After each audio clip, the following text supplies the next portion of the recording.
When you first start selling print on demand on Etsy, it can feel like a real feast or famine situation. Some days you'll get one sale, you'll go days without any sales, and then all of a sudden you'll get 3 or 4 sales all in a day. This can be really discouraging in the beginning. So I wanted to make this video with some of my best advice to help you start getting consistent daily sales on Etsy faster. Now, if you're new to my channel, then hello and welcome, and my name is Cassie Johnson. I started selling print on demand on Etsy in 2020, and since then I've sold over $650,000 worth of mostly t-shirts and sweatshirts on Etsy without having to print or ship anything myself. My channel is all about helping to make starting your own online business for the first time more accessible to everyone, no matter who you are. So go ahead and click that subscribe button if that resonates for you, and check out some of the other videos on my channel for in-depth tutorials on how to start a print-on-demand and Etsy business.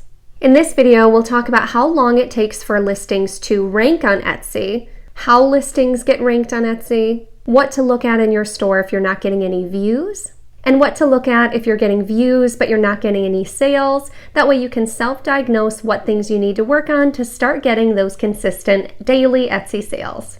First, it's important to understand that it takes time for listings to rank in the Etsy search results. While having great SEO is super important, you can't get to the first page of the search results with SEO alone. Etsy is a search engine-based platform that helps people buy what they're looking for. People usually come to this platform with an idea of what they have in mind already. They type a keyword into the search results, they look through those results, and they find what they want to buy. And how Etsy decides to show those people the listings that they do is the ones that they think the customer is most likely to purchase. And they base that off of what other customers have purchased in the past, because that gives them a really good idea of what other people bought when they typed in those keywords, and it's likely that this person is looking for the same thing. But what does that mean for your listings that don't have any sales? Well, the way that the algorithm works is off of buying intent. So you can also get boosted in the search results when people click your listing, favorite your item, or add it to their cart, because that tells Etsy that people are considering purchasing that item. So the more people that click your listing, favorite it, and add it to the cart, the more Etsy is going to show that to potential buyers. And hopefully a few of those people will actually go ahead and purchase the listing, which will definitely give you a boost in the search results. But it's not immediate that as soon as you get that first sale, you're going to be at the very top of the search results. You have to get a few more sales and hopefully some good reviews, and that's really what helps you grow in the search results. So this whole process doesn't happen overnight. You could post a new listing, get your first sale after a few weeks, start getting a few more sales, and it might not really start to take off for 2 to 3 months.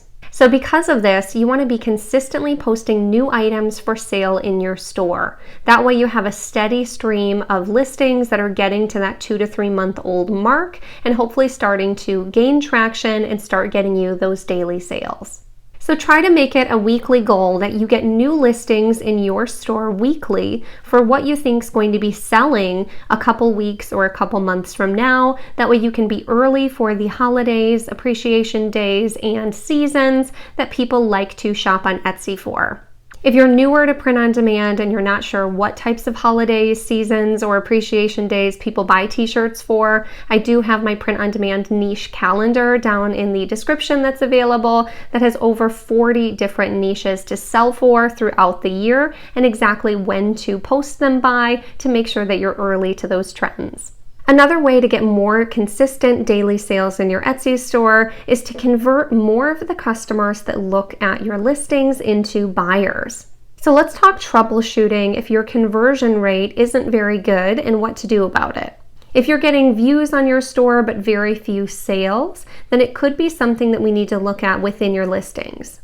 Just for reference though, a good conversion rate with any online business on Etsy is between 1 and 3%.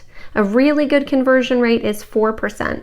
When you're first getting started with your Etsy shop, it's normal to have a 1 to 2% conversion rate because you don't have any sales or reviews, and so customers aren't quite as comfortable with you yet.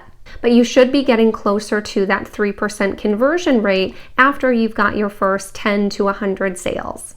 If you've had some sales and you're not hitting that 2 to 3% conversion rate, then you want to look at your overall listings to make sure they're actually competitive to what's out there and answer all the questions that the customer might have. Do you have great mock-ups for your listings? Really nice ones for every single color that you offer? Do you have a size chart for the listing? Do you have additional photo cards that build trust or answer questions that are commonly asked about it? You can have a card that highlights some of your great reviews and how nice the item actually fits the customer. Things like this really help to build trust. And if you treat each Etsy listing like its own Etsy store, that if they click that listing, they're going to get all the answers they need right within the photos, and it's really going to sell them on why it's going to be perfect for them, then you're going to have a much higher conversion rate, which means on the same amount of views you're having now, you can get more sales. If you're not sure if your listing is actually really competitive, then I would recommend doing some bestseller research. Go out on Etsy and look at some top bestsellers in your category and see how their listing is actually laid out. How many pictures are there? What do their photo cards say for additional information? And are you really competitive if someone were to actually click on both listings? Would they really have a reason to buy yours over someone else's? Now let's talk about if you're getting barely any views and no sales. Then it could be that your SEO, the words in your title and your tags, aren't actually what the customers are typing in. It could be your product photos that you're using as the thumbnail maybe aren't catching people's eye in the search results. Or it could be that you're not selling what's popular right now or in demand right now on Etsy. You have to remember again that it's super important to think about Etsy like Google. It's a search engine-based platform that most people come to with a specific idea in mind of what they'd like to purchase. And they're going to go ahead and type that into the search bar, look through all the tiny thumbnails of the items that are available, they'll click on one that they like, and they're going to buy it without potentially ever even coming to your Etsy store. And most of this main search is done off of the image that you use for the thumbnail. So if your design isn't big, bold, and easy to read from that tiny thumbnail, then it's not going to stop people in their tracks while they're scrolling through the search results to click on your listing. So really take a look at your thumbnails when you're looking through your shop and be honest if that would really catch your attention if you were scrolling through a sea of results of other great sellers. Can you read it immediately from that tiny thumbnail? Do the colors contrast well against the item that it's on? Is the cursive too hard to read? These are all really important pieces to make sure that yours stands out in a sea of other results. And I did make a whole video on common mock-up mistakes and how to have great thumbnails for your listings, so I'll link that video down below if you think you need any help in that category.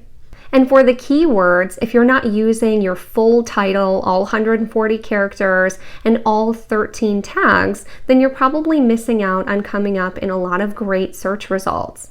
A way that you can validate if you do have the right keywords in your title and tags is to look in that category for that listing at the best sellers that are currently there and see what the top 4 to 5 sellers are actually using as their keywords, because that's a great way to validate that that's what people are searching for, since all of those sellers have sales.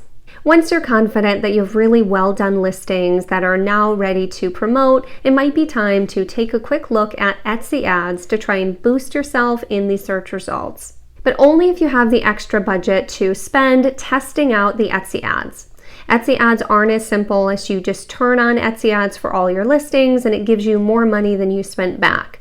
You have to really test more with the Etsy ads because not every listing is set up to convert well on ads. I recommend mainly only advertising listings that have already sold before to kind of pour gasoline on the fire that's already burning. Because if you start pouring money into ads on listings that have never sold, then you might just be showing something that people don't want to even more people, which is going to hurt your conversion rate even more because now more people are seeing it and no one is clicking on it or buying it. With Etsy, it's easy to get emotionally tied to designs that you like or that you think should sell well and want to push advertising into them because you really like them.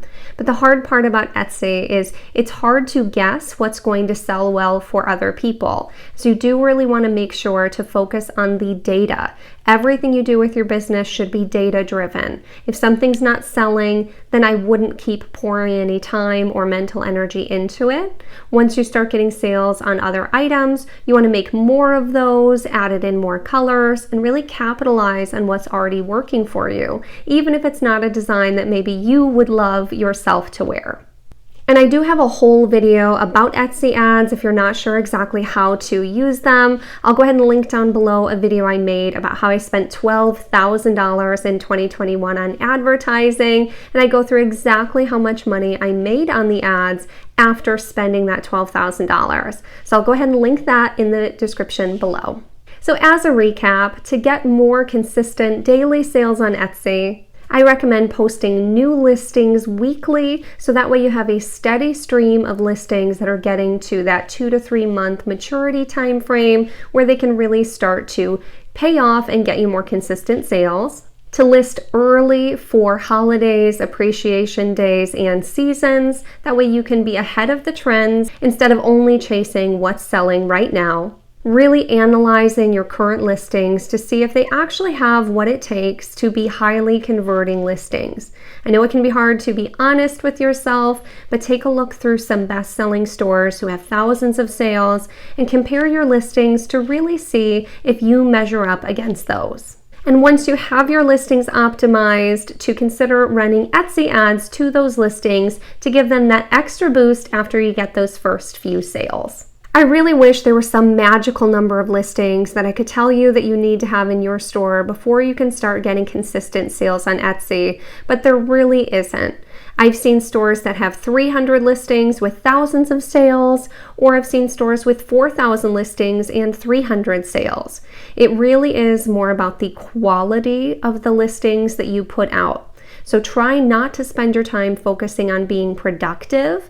Spend your time focusing on being effective and making sure that you're being intentional and following the data of what's working in your shop instead of what you want to sell. You really just have to treat this business like a scientist. You want to research, test, and repeat. And as you find what's working, you want to do more of that.